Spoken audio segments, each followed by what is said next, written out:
Jack, been waiting a long time, but we actually have an opponent now. Yeah, I've got an opponent for May the 19th. I'm fighting Mohamed Kane from France. Southpaw, am I right? Southpaw, yeah. What's his record, do you know? 14-1. So good kid. Yeah, got a good record. And only found out yesterday, so I think get back tonight and have a little watch of him. But for me, it's about being the best me, going out there and putting on a good performance. Well, this is going to be your second fight under Jamie and Nigel.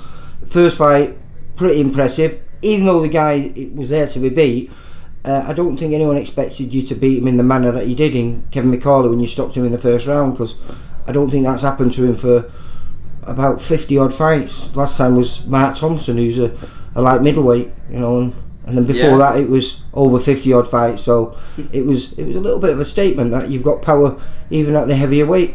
Yeah, fair play to Kevin. Took the fight, got a little 6-round fighting, and been working on covering the distance well and working on some body shots, and it come into play quite early in the fight. Managed to get him out in the first round, so straight back in the gym preparing for this fight. There was a couple of opponents fall through, but we finally got one now. Well, with this lad, he's a southpaw. Obviously, you're a southpaw. Does that mean you have to adjust your training? Do you struggle fighting against a southpaw, or do you prefer it? It doesn't really bother me. Been quite lucky throughout this camp. I've had a mix of both sparring, been doing a lot of orthodox, but over the last 2-3 weeks I've been doing quite a bit of southpaw as well. So you just in there today, finished up on a little bit of drills for the southpaw stance. Yeah. Was it Lewis Benson? Was he southpaw then? You were sparring yesterday? No, that was yesterday. Sparred Lewis. He was an orthodox fighter. Oh, orthodox. Yeah, Lewis come down from Scotland and managed to get a good 8 rounds sparring with him. Because this is your final hard week of training. Who have you got? You got one more spar left, have you?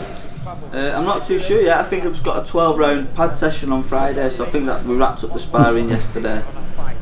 That's not. You just said just a 12-round pad session. I said just. It'll be a graft, but I'll be glad when this week's over, and next week can be pretty boring, really, waiting to fight. But I'm just excited now to get in the ring and get the gloves on.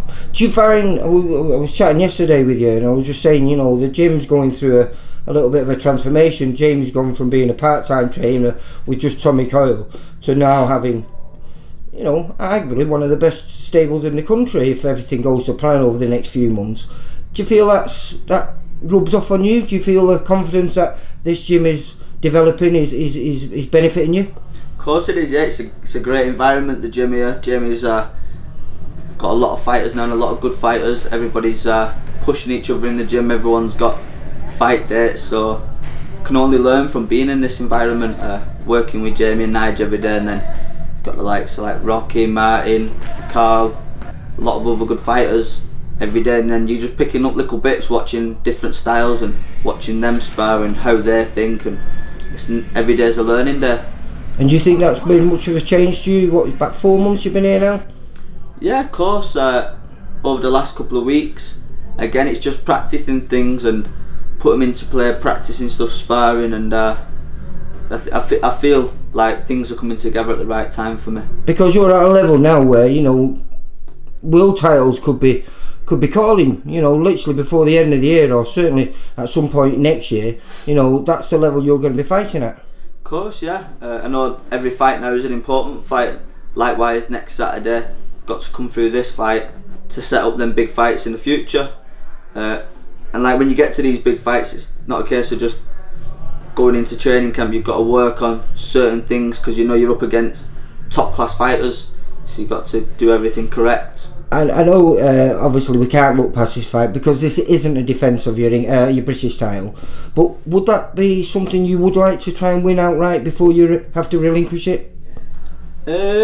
Not really give it too much thought. I think all my mind is focused on his next Saturday. Got to win that fight, and then I want to keep pushing up them world rankings and get into the big fights. But I was over the moon going to Leeds last October, winning the British title, and I'm excited to be back in Leeds again to fight.